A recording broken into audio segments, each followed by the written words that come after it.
Listening there to people calling for Paris to act, can you tell us a bit more about what you think people in Mayotte will be wanting to hear from François Bayrou and the other ministers during this visit? Um, as it was said, is more about action than words because people there is still lacking water, they're still lacking food and network. They can't, exchange with each other. And it's really important to understand that action, concrete one, are what is needed there because they are trying to survive, basically. And Bayrou visiting in less than 24 hours is not what can change. He's talking about future, which is important, of course. But let's talk about present, shall we? Because actually, today, in this time, people are still lacking of food, water, network, and how is it possible to talk about future while French people are surviving? And I think it's important to understand that it's much more about politicians and politics than for French people. And let's remind ourselves that Bayrou just announced his government on the morning day, and I think it says a lot about his politics and about government politics, and we need concrete actions, and it's what everybody is saying on Mayotte.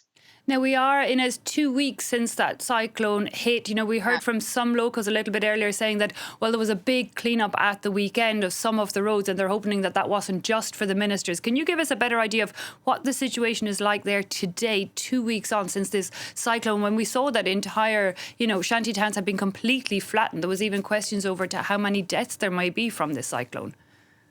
Yeah, so the death toll is really a good question because since the cyclone, we still around 30 victims, which is unimaginable, actually. When we see the images, I saw them myself, I saw neighbors just completely missing from the landscape. And I think the smell also tells us some indication because in some neighbors we can smell victims, which is horrifying. The situation there is absolutely horrifying. We have rubbish and piling themselves. We have like still no network water. We have pregnant women sleeping on the floor. We have mother with 9 children trying to survive while, emergency abortment and stuff like that can't work. There's too many people. There are people drinking river water. Why we can tell it's not drinkable, but still, and on the black market, bottle of water is selling around 18 euros, which is unbelievable. So the situation is there, and rubbish being cleaned up for Bayrou's visit. It's just we don't have the confirmation of that, I can tell, but it's just a big masquerade. It's just acting, but people are surviving, and people can still die from epidemics because of the sanitary situation. People still can die without medication because they are injuring themselves or trying to rebuild their home. We are talking about that here in Mayotte. It's not just a cyclone, it's people surviving still 15 days after the cyclone, which is unbelievable for French territory.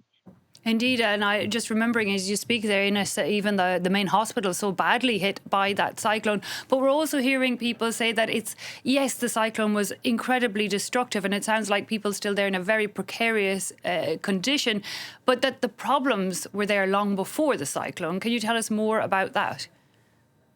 Definitely, we had really, really great problem with water. Before the cyclone, we weren't able to have water every day, which means it was by neighbors. One day it was that neighbor that would have water through their rub nets, the other day it would be like that, and it's been this for years. And the problem was we're too numerous, too many people on the island, but this problem should have been settled years ago. And the fact that people are living in such condition for years and years, and that the French government decided to close their eyes on that is absolutely horrendous. And this tragedy, this cyclone happened, and it's nobody's fault, of course. But in those conditions, how could we imagine another situation? I mean, it was catastrophic before the cyclone. So now Chido has passed. How can we manage the situation? That Bayrou, the Prime Minister, talks about future. That's cool. That's a vision we should have. But what about present now? And what about the situation that has been settled since, like, what, 15 years? And Inés, before we leave you, do you think the island would be better off with more autonomy, less under the control of Paris? What do people think? I think it's not the question now. The question is more about how can we manage the French people. Inhabitants there are French since a long time now. It's the last department. But I think the question of autonomy is not really on the table because the situation there is that much catastrophic that independentists, who are really like few of them, it's not a large majority of the population, aren't really raising their voice because the situation there is not about politics now, it's humanitarian. Yeah, it's more about the immediate survival and getting those necessary resources in. Yeah. Inés Alma, we'll have to leave it there, but thanks so much for joining us and giving us a better insight into the situation there in Mayotte. You're welcome.